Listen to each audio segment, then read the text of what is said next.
voudrais saluer le travail des titres abattus par la Commission électorale nationale indépendante dans la révision du fichier électoral.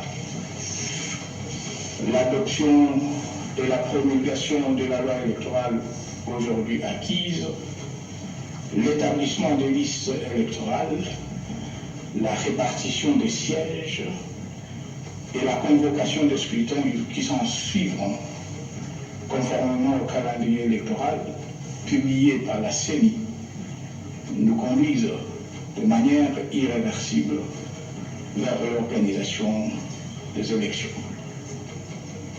Ce processus relevant de la souveraineté nationale et son financement étant totalement pris en charge par le gouvernement de la République, je vous invite à vous en approprier et à assumer ainsi à travers cet acte l'exercice de votre droit à l'autodétermination.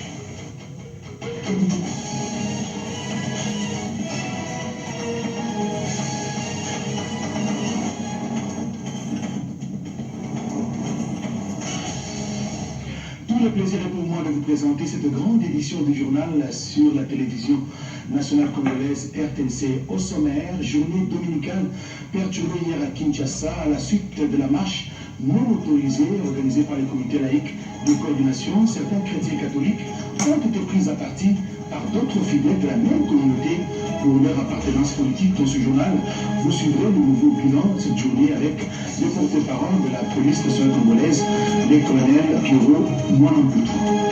Le pays, c'est désormais officiel. Les langues nationales seront enseignées de manière obligatoire dans le programme scolaire au niveau du primaire. Vous suivrez l'annonce du ministre de l'enseignement primaire, secondaire et professionnel, Gaston Moussemina. À toutes et à tous, bonsoir. Tout d'abord, cette nouvelle qui vient de nous parvenir. Emmanuel Ramazani Chadari a été nommé secrétaire permanent du PPRD sur décision de l'initiateur du parti, le chef de l'État, Joseph Kabila Kabange, décision annoncée par Évariste Bouchab, membre du bureau politique. C'était ce lundi 26 février 2018. Nous y reviendrons avec images et commentaires dans les prochaines éditions d'information. Un nouveau bilan de la marche non autorisée organisée par les comités laïcs de coordination. La police a recueilli de nouveaux éléments sur le terrain. Le porte-parole de la PNC, le colonel Mwanamputu, fait état de 8 blessés dans l'ex-province de l'Équateur et d'un mort par balle à Caoutchouc. Nous le suivons.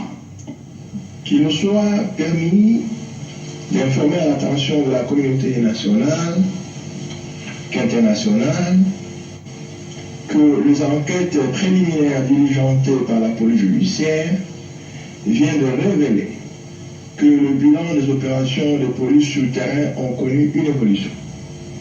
À Kinshasa, M. Doris Chimanga Mukendi, domicilié sur l'avenue Manzengele Angaba, parti de sa paroisse Saint-Adrien, où les curés avaient demandé aux fidèles de regagner chez eux, à domicile. Non content de cette décision, l'intéressé est descendu à Saint-Benoît à Lemba pour semer le désordre. Lors de l'affrontement avec les forces de sécurité, les fauteurs de troubles Doris Chimanga Mukendi sera grièvement atteint par balle en caoutchouc. Acheminé à Saint-Alphonse, Saint-Joseph plutôt, il finira par succomber. À Mbandaka, dans la province de l'Équateur, les bilans provisoires diffusés signalaient 8 blessés, dont 4 agents des forces de l'ordre et 4 manifestants. Parmi les 4 manifestants blessés, l'un d'eux, à la personne de M. Boloko Kolo, Eric, âgé de 18 ans, domicilié 6 avenue Mokote à Mbandaka 2, a succombé de ses blessures vers 19h à l'hôpital général de référence de Mbandaka. Les policiers CRO Agbe, de l'unité fluviale auteur de la bavure, a été mis aux arrêts déférés à l'auditorat militaire. Dans la province du Haut-Katanga, le track Volvo Blanche, immatriculé WVP, 126 en provenance de Tumbalessa, incendié par 5 jeunes inciviques sur la route Kipushi, à la hauteur de l'hôtel Bunda, au quartier Sanga. 3 de ces inciviques dénoncés par la population ont été interpellés par la police. En Boujemaï, dans la province de Kasaï oriental, les commissaires supérieurs adjoints Crispin Essengue, commandant mine et hydro, lors de la gestion des opérations de maintien et d'établissement de l'ordre public, l'officier supérieur des polices sous-syndiqués a été blessé à coups de pierre à la bouche et a perdu sur le champ 2 de ses dents. Évacué en urgence, il est actuellement admis aux soins à l'hôpital général Bonsola à Amiba. Communication spécifique de la puissance congolaise relative aux opérations de maintien de l'ordre public menées lors de manifestations publiques de ce 25 février 2016. L'instruction de la haute hiérarchie des événements lors de la gestion des opérations de maintien de l'ordre public, intensifiée à tous les échelons de la police, a scrupuleusement été respectée. Malheureusement, on déplore le cas de 2 morts survenus des suites de leurs blessures, dont l'un à Kinshasa. Il s'agit de M. Chimanga Mukendi Rossi. Les policiers auteurs de ces forfaits cherchant à protéger son commandant d'unité. Voilà, vous avez suivi les bilans revus à l'Oscar, le commissaire, que dis-je, le porte-parole de la PNC, des morts par blessure, des blessés graves. Pourquoi des marches à répétition? Pourtant, les élections se profilent à l'horizon en RDC, s'interroge plus d'un observateur, la majorité présidentielle, par la bouche de son porte-parole, André-Alain Atundou-Liongo, a salué la maturité du peuple congolais qui n'attend que la tenue du scrutin prévu le 23 décembre prochain. Des propos recueillis ici par Suzy Ngoré. Grâce à la déclaration du secrétaire général de l'UDPS, M. Kaboul, les chrétiens se sont rendus compte qu'ils étaient manipulés par un groupe de gens qui se disent du comité laïque, mais qui n'occurent des réalités et de l'évolution de la situation du processus des élections. Les chrétiens n'ont pas voulu jouer ce rôle confusionniste, et voilà pourquoi il y a moins d'engouement. D'autre part, il faut saluer la maturité du peuple congolais, qui, en s'enrôlant à 46 millions, ont démontré et démontrent même à cette occasion que la priorité est aux élections. Ce faisant, ils ne font que suivre la recommandation du président de la République en tant que garant de la nation, à savoir que les élections auront lieu et qu'il ne faut pas suivre ceux qui veulent distraire le peuple par des manœuvres de diversion et des manœuvres dilatoires. Eh bien, la majorité présidentielle dit non à ces citoyens qui dérapent, qui reviennent dans de bons sentiments, capent sur les élections. S'ils décèlent un élément handicapant ou une entorse dans le processus, c'est leur droit de le montrer. Mais jusqu'ici, il n'y a aucune entorse. Encore de la marche du 25 février 2018, l'affaire divise les chrétiens catholiques. Certains ont été pris à partie par d'autres fidèles de la même communauté pour leur appartenance politique. C'est le cas du président des Mojek, Constant Moutamba, qui s'en est tiré avec des habits déchirés. Reportage redépendant. On était en train de prier pour veiller, évidemment, qu'il n'y ait pas de casse. Mais fort malheureusement, j'ai été victime de ce qui s'est passé. Donc je suis rentré dans l'église, j'ai refusé.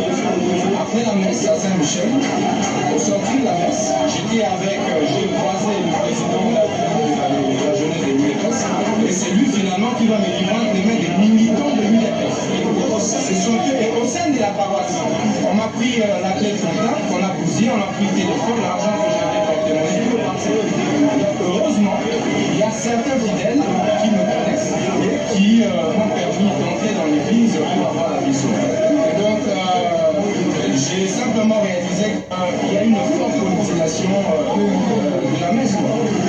ne sont pas des fidèles, ce sont des voyous qui sont arrivés au sein des groupes.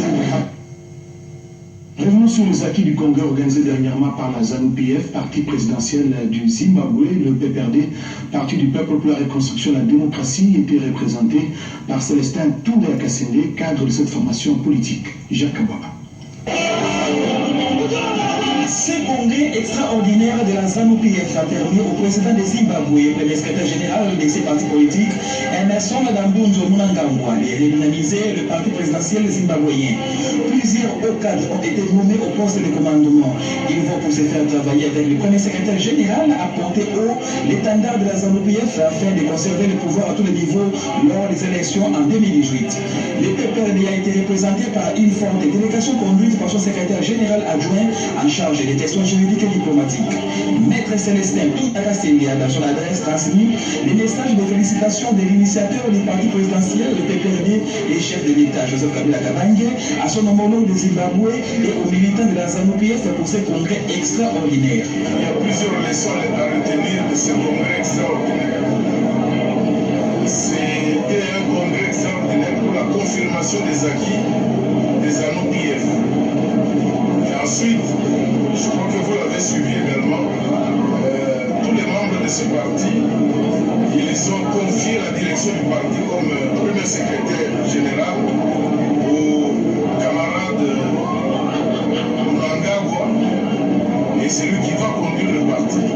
C'est extrêmement édifiant, c'est important. Il est absurde, effectivement, de croire que lorsqu'on a des fonctions au gouvernement, bien dans la conduite des affaires du pays, on ne peut pas jouer un rôle important dans son propre parti. Nous venons donc d'avoir un démenti ici au Zimbabwe, parce que le camarade Mnangagwa vient de prendre la direction de son parti. Donc ce sont des choses que nous devrions extirper de notre constitution. On devrait absolument corriger notre constitution pour enlever de tels obstacles. Parce que vous voyez ce qui vient de se passer. Voilà, je crois que c'est la grande leçon. Et la deuxième leçon, c'est la continuité par rapport à la direction politique du pays. Ce sont des gens qui se sont battus pour la libération du Zimbabwe. Eh bien, ils conservent encore le leadership parce qu'ils ont une vision. Ce n'est pas les opportunistes qui doivent venir ramasser le pouvoir à n'importe quel moment. Signalons toutefois qu'un dîner a été offert à la fin du congrès aux formations politiques invitées, entre autres les MPLA pour l'Angola, la SWAPO de Namibie, l'ANC de la Nation Arc-en-Ciel de l'Afrique du Sud, Frélimo de Mozambique, les PPRD de la République démocratique du Congo et tant d'autres. C'était sur les pas des danses vibrant au rythme de la tradition zimbabwéenne.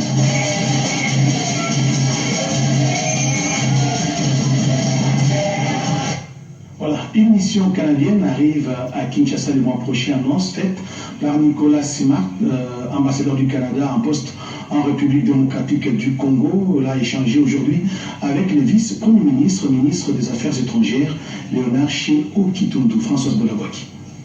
La situation humanitaire en RDC est aggravante. Les déplacés internes sont chiffrés à 4,5 millions d'individus, des statistiques notamment récoltées à l'issue d'une mission que vient d'effectuer à Kalemi et à Goma l'ambassadeur du Canada.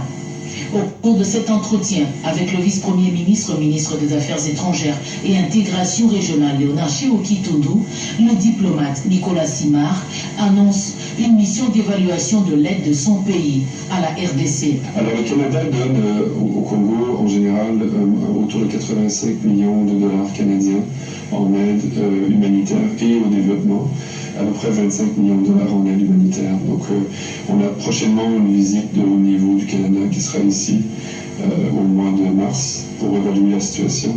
Et à ce moment-là, on verra quelle sera la réponse du Canada. Il y a aussi une conférence importante qui aura lieu à Genève le 13 avril prochain. Donc nous serons présents et nous pourrons voir à ce moment-là comment nous allons répondre à l'évolution de la situation. La situation politique en RDC et la préparation des élections ont également figuré dans les échanges entre les deux personnalités. L'échiquier est vaste en République démocratique du Congo. Des investisseurs se bousculent. Chinois et Congolais s'intéressent à la réhabilitation des routes, des dessertes agricoles et des voies ferrées. Ils l'ont dit au vice-premier ministre et ministre des Transports et Voies de Communication. Il est avec Pierre Mbouchou. C'est en sa qualité de président de la Commission économie, finances et reconstruction et conseiller du gouvernement que le vice-premier ministre, ministre des Transports et Communications, José Makila Soumanda, a échangé avec un groupe d'opérateurs économiques chinois et angolais du consortium Global Trade and Finance et Artan Capital. Ces derniers, conduits auprès du vice-premier ministre José Makila par le ministre du Développement rural Justin Bitakura, s'intéressent à investir dans plusieurs secteurs et domaines de transport en République démocratique du Congo. Nous étions venus discuter avec le vice-premier ministre et les partenaires sur un projet de financement de 30 000 km de routes à intérêt national, de routes de desserte agricole et aussi sur le chemin de fer qui relie la RDC à l'Angola sur le financement propre de ces partenaires. Et c'est comme ça que nous avons conclu que nous aurons d'autres séances de travail avec les ministres des infrastructures et beaucoup d'autres qui sont concernés par le projet. Et c'était dans une cordialité que je ne saurais pas décrire ici. C'est des grands investisseurs, ils ont des grandes firmes. Et ils l'ont fait en Angola, ils l'ont fait en Afrique du Sud, ils l'ont fait dans beaucoup de pays d'Afrique. Et nous aussi, nous sommes à la recherche pour venir faire la même chose au Congo. Et vous savez, le casse-tête des routes de notre pays. L'apprentissage des langues nationales, j'ai dit à l'ouverture, c'était le journal, est désormais obligatoire dans l'enseignement au niveau du primaire à travers tout le pays. Le ministre de l'EPSP, enseignement primaire, secondaire et professionnel, Gaston Moussemena, a lancé à partir du Congo central la campagne sur l'utilisation des langues nationales dans le programme scolaire.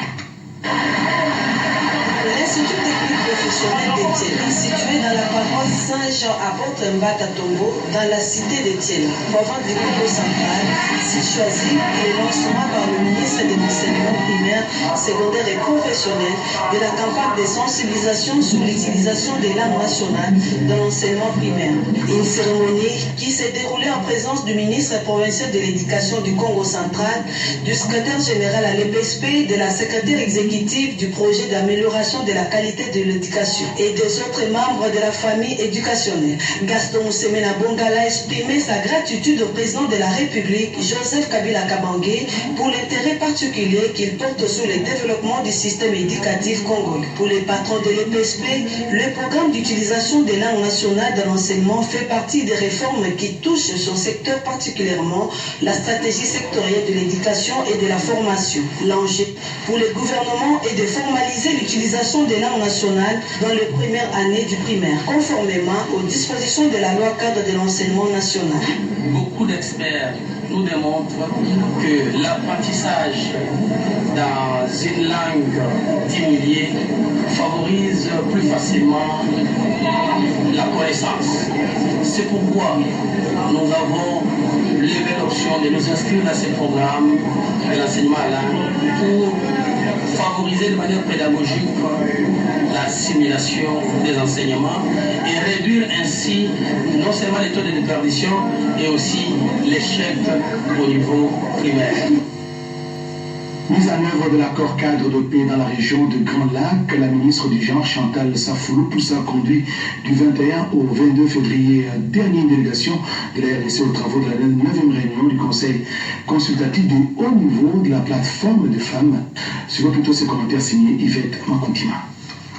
La ministre du Genre, Enfants et Familles, Chantal Safoulou Poussa, a bien avant de rejoindre Addis Abeba, pris part du 21 au 22 février à la 9e réunion du comité consultatif de haut niveau de la plateforme des femmes pour la mise en œuvre de l'accord cadre de paix, sécurité et coopération de la République démocratique du Congo et la région des pays des Grands Lacs à Nairobi. Cette réunion a été précédée par des travaux techniques des experts organisés par le bureau de l'envoyé spécial du secrétaire général des Nations Unies pour la région des Grands Lacs et le ministre du genre de la région et du Kenya, pays hôte. Plusieurs points ont été traités au cours de ces assises, notamment la question du réseau des féministes de l'Union africaine et la participation politique des femmes en Afrique et au processus de dialogue et électoral sous l'égide de Madame Catherine Samba Panza. D'autres points traités sont ceux relatifs à la situation de sécurité de la femme dans la région des Grands Lacs, la SADC et appui au PAN 1325 en République démocratique du Congo, la validation du plan régional sur la résolution 1325 et autres initiatives des plans nationaux, le renforcement des capacités des membres pour la sensibilisation des responsables politiques à la situation des femmes dans la région des Grands Lacs. Lors de cette réunion, Chantal Safoulo-Poussa a dans son intervention fait le plaidoyer pour les centres régionaux de recherche et de documentation sur les femmes, les genres et la construction de la paix dans la région des Grands Lacs. Quant à C, la patronne du genre a obtenu la visite très prochainement de Saïd Djinit en République démocratique du Congo en vue de l'activation des activités de ces centres. En outre, elle a plaidé pour le renforcement des capacités des femmes au niveau local à travers les pays et pour que l'information et la communication soient facilitées. Sans oublier le renforcement des coordinations des activités au niveau de la région pour la promotion des droits de la femme à travers les ministères du genre. Retour à Kinshasa, le vice-ministre des Postes, Téléphones et Nouvelles Technologies de l'Information poursuit sa campagne de sensibilisation contre toute forme de violence dans la capitale. Omer Egwake Yangembe a réuni sa base de la commune de Kalamou pour cette sensibilisation.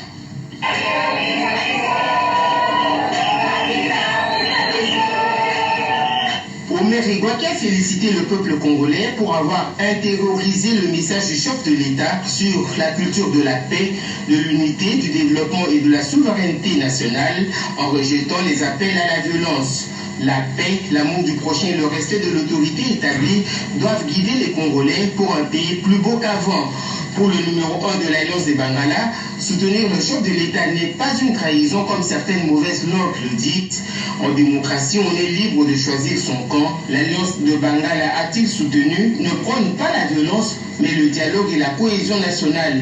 Il a par ailleurs invité les Congolais à demeurer unis derrière le chef de l'État pour le développement de la nation congolaise. Ceux qui hier partageaient les mêmes avis que le chef de l'État lui ont aujourd'hui tourné le dos. Qu'ont-ils fait de leur province? N'est-ce pas là la vraie trahison? S'est demandé Omer Egwake. Le président national de la LIBA se dit fier d'habiter avec la population et de poser des actes caritatifs à Yolo, Andaba et Anjili. Toutes ces actions en faveur de la population ne peuvent pas être qualifiées de trahison. L'acceptation du partenariat est de mise en RDC, mais l'ingérence dans l'affaire intérieure du pays est à bannir. Le président national de la LIBA a demandé à toute la population et surtout à sa base de soutenir le chef de l'État. Les élections, c'est pour très bientôt.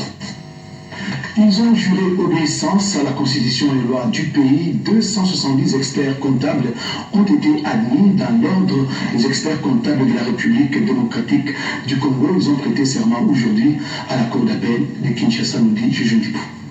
La salle de la cour d'appel de Kinshasa-Gombe était pleine comme un œuf, en tout cas pour une première en RDC. Il s'agit de la prestation de serment de premier membre admis dans l'ordre national des experts comptables ONEC RDC, en présence de plusieurs personnalités.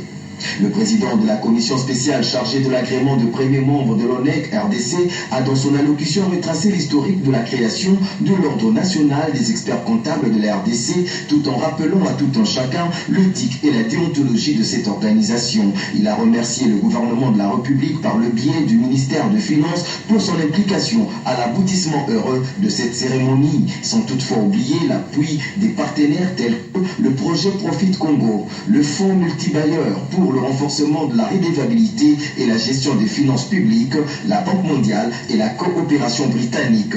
La République a maintenant institué un ordre des experts comptables à l'instar des avocats, des médecins. C'est une première République démocratique du Congo.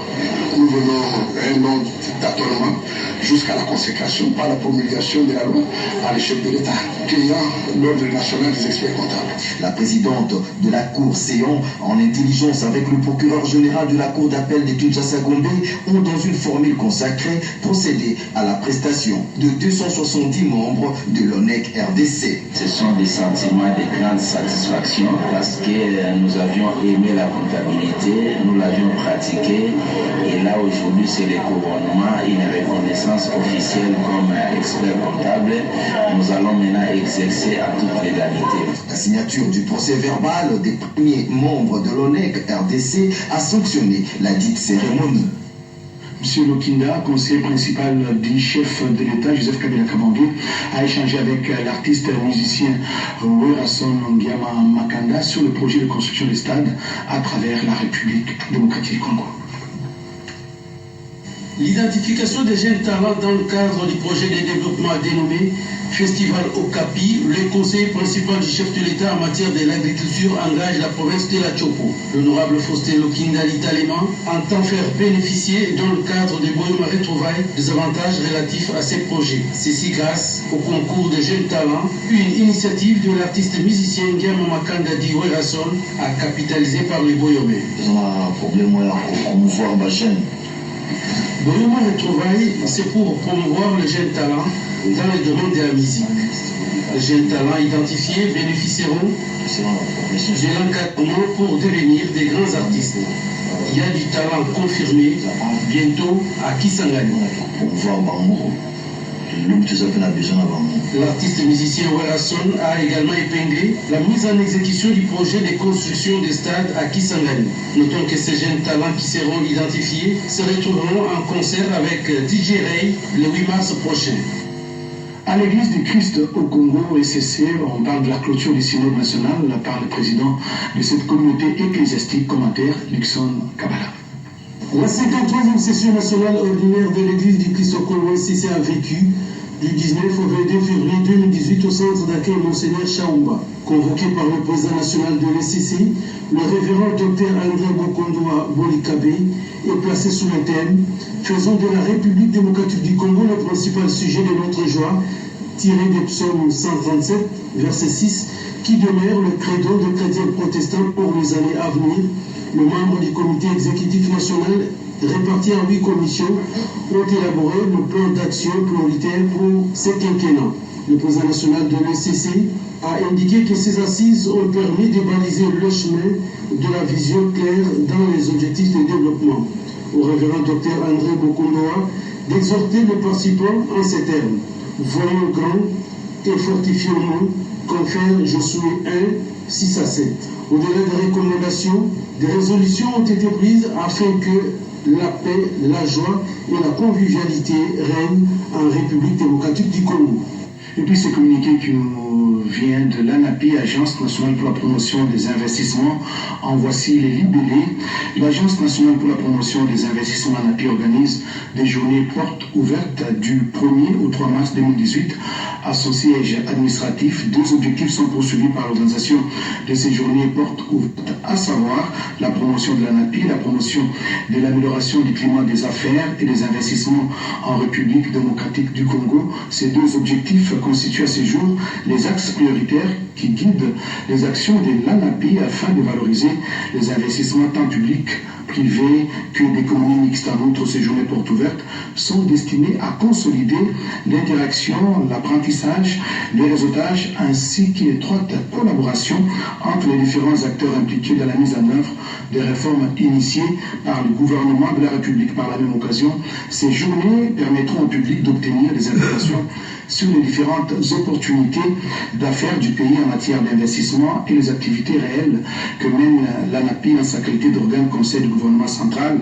et des gouvernements provinciaux de la RDC en matière de promotion des investissements et d'amélioration du climat des affaires. Le siège de l'ANAPI est situé au croisement du boulevard du 30 juin et de l'avenue 1er Mall ex-TSF numéro 33C en diagonale de la direction générale des migrations au DGM. Pour toute information, veuillez consulter le site web www.investtndr.cd et de nous suivre sur les réseaux sociaux Facebook, Twitter, Link et YouTube.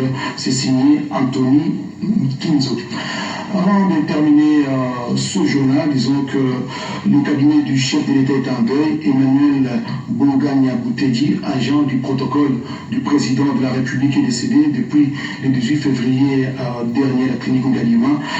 Le directeur du cabinet adjoint du chef de l'État a assisté à la levée du corps de l'illustre disparu. Un membre du cabinet du chef de l'État, agent du protocole du président de la République, a quitté la terre des hommes. Emmanuel Bongania Bouteti, c'est de lui qu'il s'agit. Il est décédé le 18 février 2018 des suites d'une courte maladie. Le directeur des cabinets adjoints du chef de l'État, Jean-Pierre Kambila, a assisté à la levée du corps du disparu. Il était entouré des conseillers principaux, des conseillers, des directeurs de services, des agents de la présidence et des membres de la famille de Bongania. De la morgue de la clinique d'Alema, les cortèges funèbres s'est dirigé vers le funérarium Espace Beauvant, derrière les palais du peuple, où l'on a procédé à l'exposition de la dépouille mortelle, suivie des recueillements et de la levée mortuaire. Emmanuel Bongania sera inhumé ce mardi 27 février 2018 à la nécropole entre terre et ciel. Il laisse une veuve et 7 enfants, dont 3 filles et 4 garçons. L'homme n'est pas maître de son souffle pour pouvoir les retenir et il n'a aucune puissance sur le jour de la mort. Ecclésiaste chapitre 8, verset 8. Voilà, l'homme n'est pas maître de son souffle, paix à son âme. Nous avons dit à l'ouverture de ce journal, Emmanuel Ramazani Chadari vient d'être nommé secrétaire permanent du Parti du Peuple pour la reconstruction de la démocratie PPRD sur décision de l'initiateur du parti, Joseph Kabila Kabange, décision annoncée par Évariste Bochab, membre du bureau politique, et cela ce lundi 26 février 2018. Mesdames et messieurs, ainsi se referme cette grande édition du journal que j'ai le plaisir de vous présenter. Excellente soirée à tous et bon sur le programme.